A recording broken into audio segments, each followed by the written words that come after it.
नमस्कार मित्रों, स्वागत है आप सभी का एक बार फिर से आपके अपने YouTube चैनल में। जैसा कि आपको पता है कि हम सभी बात कर रहे हैं इतिहास विषय पर और उसके अलग अलग बिंदुओं पर, जिसमें हमने पुनर्जागरण विषय पर बात की, बिंदु पर बात की। फिर हमारा जो अगला बिंदु चल रहा है वो है महात्मा गांधी। तो महात्मा गांधी का जीवन परिचय जो है उसके बारे में हम लोग बात कर चुके थे। पिछली कक्षा में हमने बात की कि किस तरह से रोलेट एक्ट लाया गया, किस तरह से उसका विरोध हुआ, किस तरह से महात्मा गांधी दक्षिणी अफ्रीका गए, भारत वापस लौटे। वहाँ पर भी उन्होंने नस्ल भेद जो किया जा रहा था उसका विरोध किया, वहाँ पर अपने 2 आश्रम स्थापित किए। इसके बाद इसी कड़ी में हम जब आज दूसरी कक्षा ले रहे हैं तो आज हम शुरुआत में बात करेंगे रोलेट एक्ट के विषय में। ये वही रोलेट एक्ट है जिसको सर सिडनी रोलेट ने पारित किया। सर सिडनी रोलेट की अध्यक्षता में एक एक्ट पारित किया गया जिसको महात्मा गांधी ने काले कानून की संज्ञा दी। इस कानून में था क्या?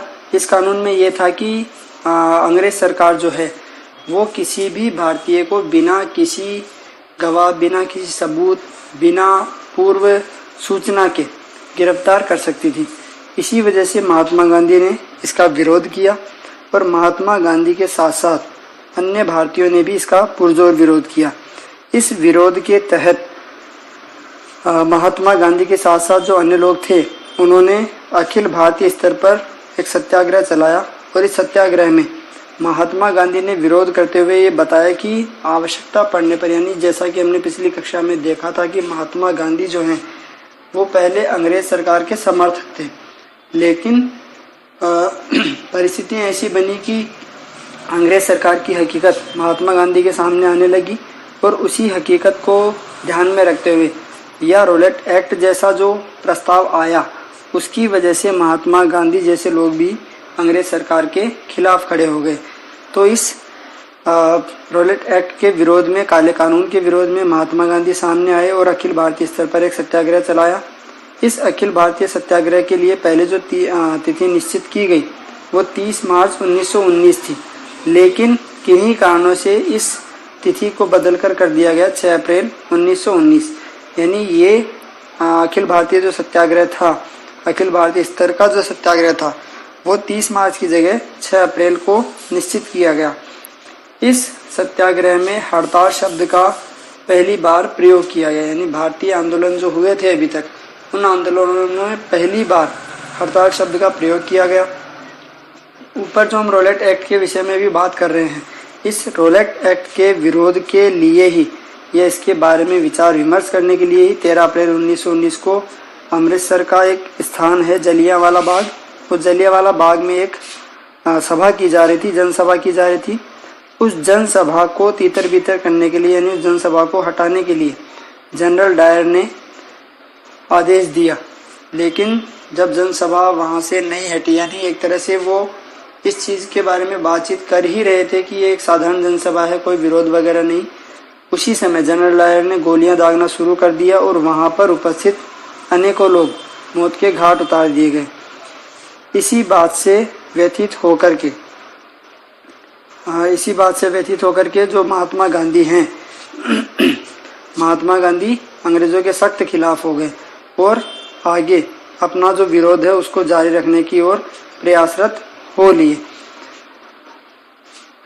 महात्मा गांधी और उनके साथ साथ जो अन्य लोग थे जिन्होंने इन चीज़ों का विरोध किया, रोलेट एक्ट का विरोध किया, जिसका एक परिणाम असहयोग आंदोलन भी था। यानी रोलेट एक्ट जो पारित किया गया उस रोलेट एक्ट के विरोध के फलस्वरूप ही असहयोग आंदोलन की शुरुआत हुई और इस असहयोग आंदोलन का परिणाम ही था कि 3 वर्ष तक अंग्रेज सरकार ने, अंग्रेज हुकूमत ने किसी भारतीय के लिए कोई कार्यवाही नहीं की इस एक्ट के मद्देनजर, और 3 वर्ष बाद इसको वापस ले लिया गया।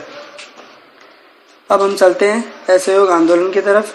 असहयोग आंदोलन जो है वो प्रथम अखिल भारतीय जन आंदोलन था, यानी भारत में पहला ऐसा जन आंदोलन जो पूरे भारत में एक साथ शुरू हुआ। हमने 1857 की क्रांति के बारे में पढ़ा, आगे हम कक्षाओं में पढ़ेंगे भी। तो उसके असफल होने के पीछे सबसे बड़ा कारण ये था कि वो अखिल भारतीय स्तर पर नहीं था, लेकिन जो असहयोग आंदोलन था वो अखिल भारतीय स्तर पर था। इसके लिए कलकत्ता का जो कांग्रेस अधिवेशन हुआ, कलकत्ता में जो कांग्रेस अधिवेशन हुआ 1920 में, उसमें असहयोग आंदोलन को मंजूरी दी गई कि भारतीय लोग जो हैं वो असहयोग आंदोलन करेंगे।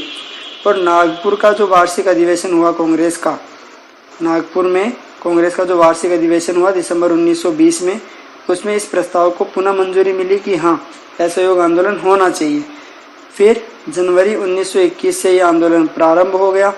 अब इस आंदोलन में था क्या, असहयोग आंदोलन जो है, उस असहयोग आंदोलन में दो प्रकार के विचार थे, यानी दो तरह से इस असहयोग आंदोलन में समर्थन दिया गया। पहला था विरोधात्मक तरीके से और दूसरा था रचनात्मक तरीके से।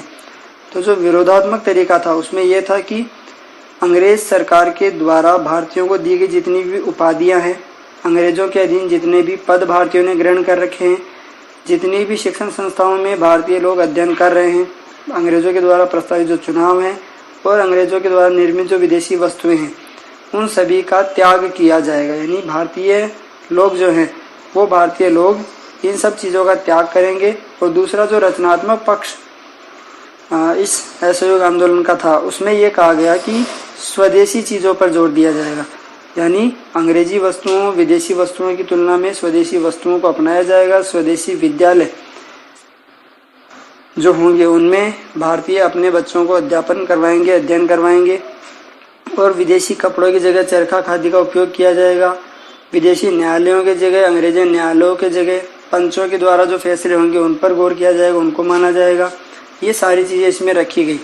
और जो विदेशी शिक्षा है, अंग्रेजी शिक्षा जो है, उसके विरोध में जो विद्यालयों की स्थापना की गई भारतीयों के द्वारा, उसी का एक परिणाम यानी असहयोग आंदोलन के मद्देनजर ही ये चीज़ हुई कि जामिया मिलिया इस्लामिया जो है अलीगढ़ का एक विश्वविद्यालय और काशी विद्यापीठ, ये दो परिणाम हमारे सामने आए। अब बात आती है कि असहयोग आंदोलन का फिर आगे हुआ क्या, तो उसके बारे में ये है कि गोरखपुर का एक चौरी चौरा स्थान है जहाँ पर एक पुलिस चौकी को आंदोलनकारियों ने आग लगा दी और उसमें कई पुलिसकर्मी जिंदा जलकर राख हो गए, यानी जिंदा जल गए।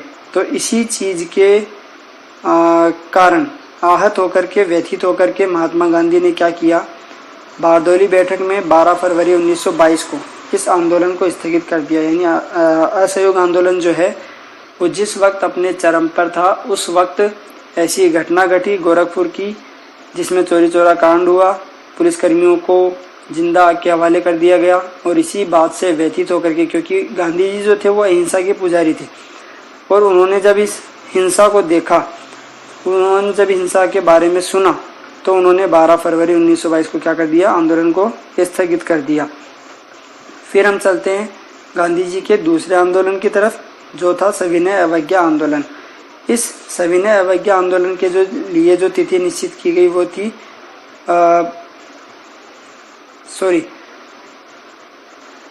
सविनय अवज्ञा आंदोलन की तरफ, सविनय अवज्ञा आंदोलन जो है उसके लिए जनवरी 1930 में क्या किया गया, एक 11 सूत्रीय मांग पत्र गांधी जी ने सौंपा किसको, वायसराय लॉर्ड इरविन को, जिसमें उन्होंने बताया कि भारतीयों की ये 11 मांगे हैं जिनको अंग्रेज सरकार से वो अपेक्षा करते हैं कि वो पूरा करेगी।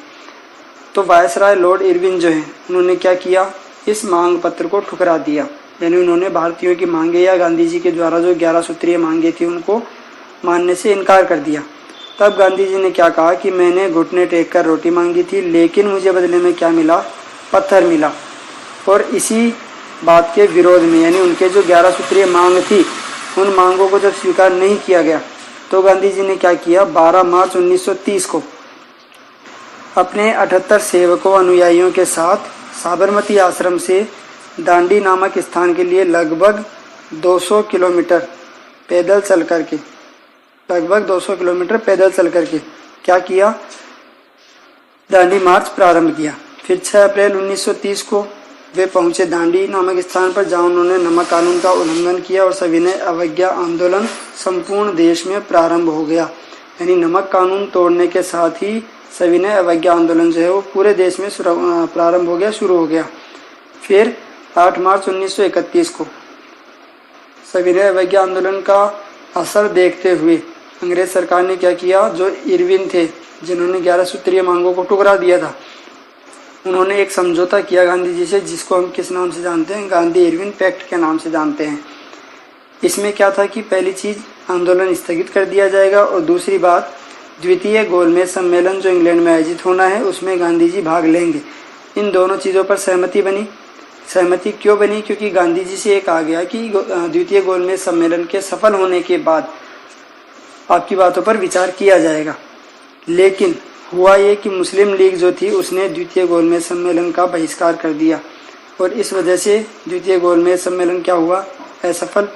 और द्वितीय गोलमेज सम्मेलन के असफल होने की वजह से गांधी जी की जो बातें थी उन पर विचार नहीं किया गया।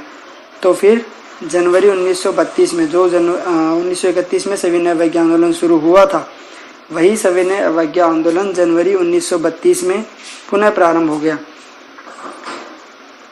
इसी बीच हुआ क्या? ब्रिटिश प्रधानमंत्री जो हैं मैकडोनाल्ड, उन्होंने 1932 में एक पंचाट लागू किया, एक एक्ट लागू किया जिसको सांप्रदायिक पंचाट के रूप में जानते हैं। इसमें क्या था कि जिस तरह से अल्पसंख्यकों को पृथक निर्वाचन का अधिकार दे दिया गया था, ठीक उसी तरह से दलितों को भी, भारतीय दलितों को भी पृथक निर्वाचन का अधिकार दे दिया गया। अब इसमें अंग्रेज सरकार की अपेक्षा क्या थी? अंग्रेज सरकार ये चाहती थी कि जिस तरह से अल्पसंख्यकों को पृथक निर्वाचन का अधिकार देकर के भारतीयों में फूट डाल दी गई है और हम राज कर रहे हैं, यानी उनकी नीति थी फूट डालो राज करो की। तो फूट डालकर राज करने की जो नीति थी, उस नीति को उन्होंने आगे बढ़ाते हुए क्या सोचा कि दलितों में भी, या दलितों को भी इस तरह से भारतीय समाज से अलग कर दिया जाए और हम अपना काम निकालते रहें। तो इस सांप्रदायिक पंचाट के विरोध में गांधी जी ने क्या किया? यरवदा जेल में अनशन शुरू कर दिया। अब इस चीज़ से कांग्रेसी जो थे या भारतीय समर्थक जो थे, उनके मन में एक शंका उत्पन्न हुई, और तब जाकर के अम्बेडकर और गांधी जी के बीच इस बात को लेकर के, पृथक निर्वाचन की बात को लेकर के समझौता हुआ, जिसको हम पूना समझौता कहते हैं। और इस पूना समझौता में क्या किया गया? पृथक निर्वाचन की जो मांग थी या पृथक निर्वाचन का जो अधिकार था उसको स्वीकार नहीं किया गया। फिर हम आगे चलते हैं तो 17 अक्टूबर 1940 से व्यक्तिगत सत्याग्रह इस सविनय अवज्ञा आंदोलन का अगला प्रारूप प्रस्तुत हुआ। यानी सविनय अवज्ञा आंदोलन जो था उसी के तहत 17 अक्टूबर 1940 से व्यक्तिगत सत्याग्रह प्रारंभ हो गया। और इस व्यक्तिगत सत्याग्रह के अंतर्गत प्रत्येक व्यक्ति अपने स्तर पर सत्याग्रह कर रहा था, जिसमें लगभग 30,000 लोगों को अंग्रेज सरकार ने जेल में डाल दिया। इस व्यक्तिगत सत्याग्रह को शुरू करने वाले प्रथम व्यक्ति थे विनोबा भावे और दूसरे व्यक्ति थे जवाहरलाल नेहरू। अन्य कई कांग्रेसियों ने भी इस चीज़ में समर्थन दिया। अब हम चलते हैं आगे अंतिम आंदोलन की तरफ, जो भारत की आज़ादी में एक महत्वपूर्ण कदम था, और उसका नाम है भारत छोड़ो आंदोलन, जो कब शुरू हुआ? 9 अगस्त 1942 को। यानी 9 अगस्त 1942 को एक आंदोलन शुरू हुआ जिसका नाम रखा गया भारत छोड़ो आंदोलन, क्योंकि गांधी जी का मानना यह था कि जितना हम कर सकते थे, जितना हम विनय अनुनय कर सकते थे, उतना हमने कर लिया। अब अंतिम समय आ गया है कि या तो करो या मरो। तो इस आंदोलन के रूप में या आंदोलन के लिए गांधी जी ने नारा दिया करो या मरो का। इस आंदोलन में यानी गांधी जी ने कांग्रेस की वर्धा महाराष्ट्र की जो एक बैठक थी, उस बैठक में 8 अगस्त 1942 को प्रस्ताव पारित किया। उस प्रस्ताव पारित करने के साथ संपूर्ण भारत में भारत छोड़ो आंदोलन प्रारंभ हो गया, और उस आंदोलन की तिथि क्या रखी गई? 9 अगस्त 1942। इस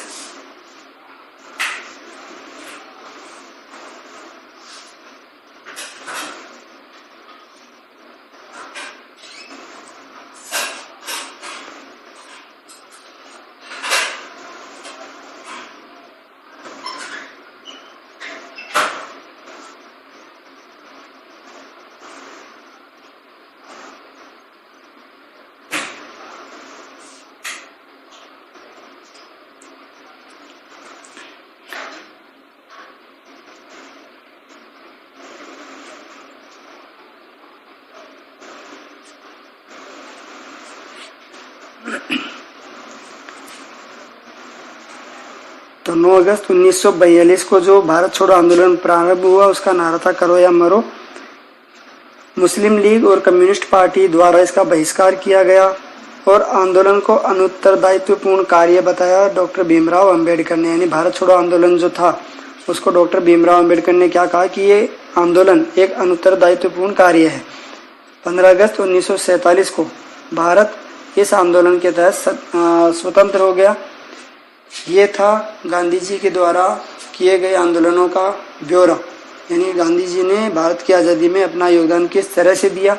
इसके अलावा सामाजिक रूप से अगर देखा जाए तो गांधी जी ने अछूतों के लिए, हरिजनों के लिए भी उद्धार का कार्य किया। उन्होंने एक संस्था स्थापित की जिसका नाम था ऑल इंडिया एंटी अनटचेबिलिटी संस्था, यानी अछूतों के लिए शुरू की गई एक संस्था। उन्होंने हरिजन नाम से एक सामाजिक साप्ताहिक पत्र प्रारंभ किया जिसमें उन्होंने हरिजनों की बात की। हरिजनों से यहाँ मतलब है अछूतों से, यानी समाज का जो निम्न वर्ग है जिसको हम अछूत कहते हैं उस समय में या वर्तमान में, उसको उन्होंने नाम दिया हरिजन। और इसी तरह से उन्होंने गौरक्षा संघ की भी स्थापना की। तो ये थे हमारे महात्मा गांधी और उनके विचार, जिनके विषय में हमने 2 कक्षाओं में पढ़ा। इन 2 कक्षाओं में उम्मीद है कि मैं आपकी उम्मीदों पर खरा उतर पाया हूँगा। फिलहाल संसाधनों का अभाव है तो मैं पूरी कोशिश कर रहा हूँ कि अपना 100% दे पाऊँ। फिर भी अगर कोई शंका हो, कोई सुझाव हो तो आप कमेंट में लिखकर मुझे बता सकते हैं। मैं आपकी कमेंट्स की अपेक्षा करूँगा। फिलहाल इतना ही, धन्यवाद।